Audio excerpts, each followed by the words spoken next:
Surrounded by famous wine country vineyards at the foot of lovely hills, the town of Sonoma is a living historic treasure of California. Doug, if you had to pick your top 5 locations in California that really tell the California story, the early history of California, you could not leave Sonoma out on that list. Sonoma is the site of the northernmost and last mission in California, established in the 1820s, and the very place where the bloodless Bear Flag Revolt ended Mexican rule in 1846 and ushered California towards eventual U.S. statehood during the gold rush. Gathered around an 8-acre plaza designed by the last commanding Mexican general of Northern California, Mariano Vallejo, whose picturesque home is nearby, you'll find barracks that once housed Mexican soldiers, the mission itself, and a rare collection of other important structures maintained and interpreted by California state parks. It fits together. It's a string of pearls. It's a district. The whole is greater than the sum of parts, but the Blue Wing is probably the greatest part of all, and it needs to be saved. But when you stand in front of the mission and you look across the street, that's early California.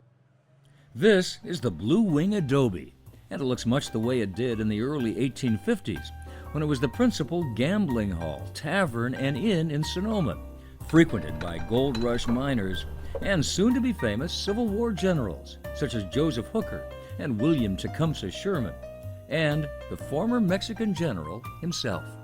Do you suspect General Vallejo himself went into the Blue Wing Inn? Not a doubt in my mind. Not a doubt in my mind. The Blue Wing is one of the oldest, most authentic, and intact adobes in all of California. It survived the decades as an inn, a residence, a winery, a museum, a chamber of commerce, and much more, because people cared.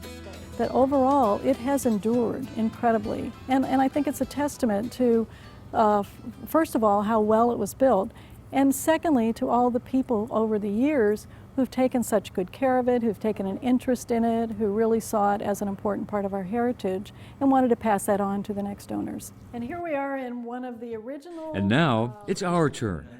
The Blue Wing Adobe has been closed to the public since 2001. It's in great need of funds to support seismic retrofitting and careful restoration to make sure it's not lost to decay, and so they can open again and serve to inform and inspire people and tell its stories for generations to come. But for me, when I get into buildings like that, the walls just start talking to me and give me a sense of perhaps what life was like, and I try to put my mind to that time period. It touched on California's history, and we can tell the story of California history perhaps sitting in the window of the Blue Wing Inn, looking out, watching California go by, so to speak. Oh, the Blue Wing embodies many fascinating chapters in California's history. It has stories to tell we all should have a chance to hear. The Blue Wing actually began its long life as a small residence in the 1820s or 30s. This is actually one of the original parts of the adobe. It was a 2-room adobe, and this is one of the 2 rooms that we're actually in right now. James Cooper and a partner purchased the small adobe in 1849. By 1851, it was getting larger and had been named the Blue Wing Inn, one of the few inns west of the Mississippi. By 1852, it reached its ultimate size. This was the gambling hall. The gambling hall. Right. This was actually the heart of the whole building. In the 1850s, this room in the Blue Wing was a very popular gambling hall. Next door in the building, a tavern was hopping too, and hotel rooms were upstairs. Sherman, Hooker, and U.S. Grant came through this very door, as did the famed Gold Rush era singer Lotta Crabtree, and many others, famous, infamous, and long forgotten. In the Blue Wing Inn, a little bit raucous, a little bit wild if you were there in the evenings, and kind of cleaning up the mess on the following morning, I think. In 1856, Cooper was murdered, and the Blue Wing then went through multiple owners as the frontier and gold gave way to cultivation and a new wine industry. From the 1880s until Prohibition in 1919, Italian immigrant Augusto Pinelli pressed grapes outdoors behind the Blue Wing and stored huge volumes of wine indoors in the old gambling hall. the 2-foot thick adobe walls keeping temperatures close to constant, despite summer heat and winter cold. Then, one day, Pinelli used his wine to save Sonoma and the Blue Wing from destruction. In 1911, a fire broke out in a cobbler's shop in this brick building near the plaza. The flames engulfed surrounding structures and raced towards the Blue Wing, not far away. Pinelli, it's said, got out his wine and they pumped it onto the fire, and the fire was extinguished, and he was a hero for the day. I mean, and it's a wonderful story because, it talks about his use here as a winery and how he became the savior, for the town, and it's just delightful. The stone-cut Pinelli building still stands near the plaza, and though only a shell, the Blue Wing itself was not devoured by the flames. In 1941, though, it was almost lost to demolition to make way for a modern building. But San Francisco philanthropist Alma Spreckles and her husband at the time, Elmer Aul, saved the day by purchasing the Blue Wing. They soon divorced, but other owners later sustained the Blue Wing until State Parks purchased it in 1968. We felt really cared for when we lived in that building. She was looking out for us. Throughout its long history, the Blue Wing has always been, in part at least, a residence. Among the last people to live here from 1995 to 2000 were Barbara Jacobson and her late husband Ray, both noted Sonoma artists.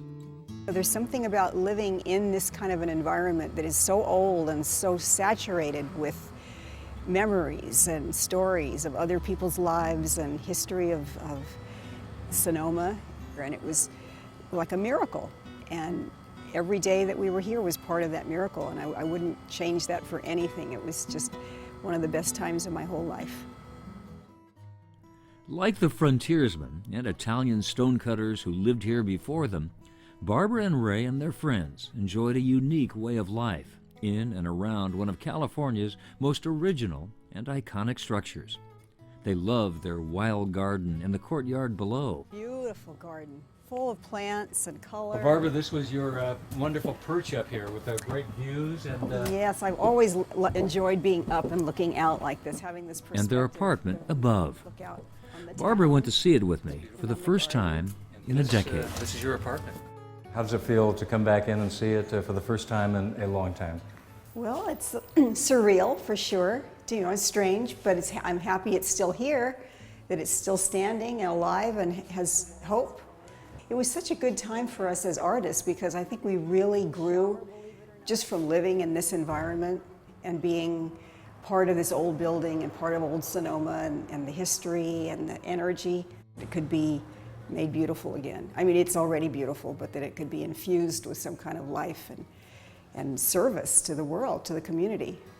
That other people could enjoy it. That would be great.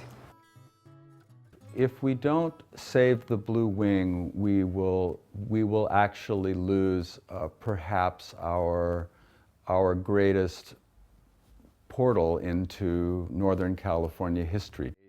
Architect Ned Forrest knows all about saving a 2-story adobe. He lives in one the same age as the Blue Wing, just down the street. He and generations who lived here before him have cared for this old and venerated structure, and their nurturing, affection, and admiration shows in every detail. And because they're part of our history and because they fit in the landscape so well, they have a kind of modest nobility to them as well. The Blue Wing is a noble presence. She's a magnificent survivor. Crafted well in the very beginning, she's been saved at critical moments. Now she needs to be saved again so she can flourish in the 21st century and tell her stories for a long time to come. It's a great opportunity. It's a great opportunity for the parks, it's a great opportunity for the town of Sonoma, and it's a great opportunity for visitors who come here.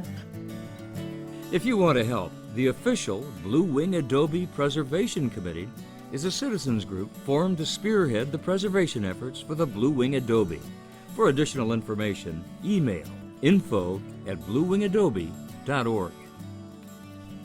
The Blue Wing Adobe, its future is up to us.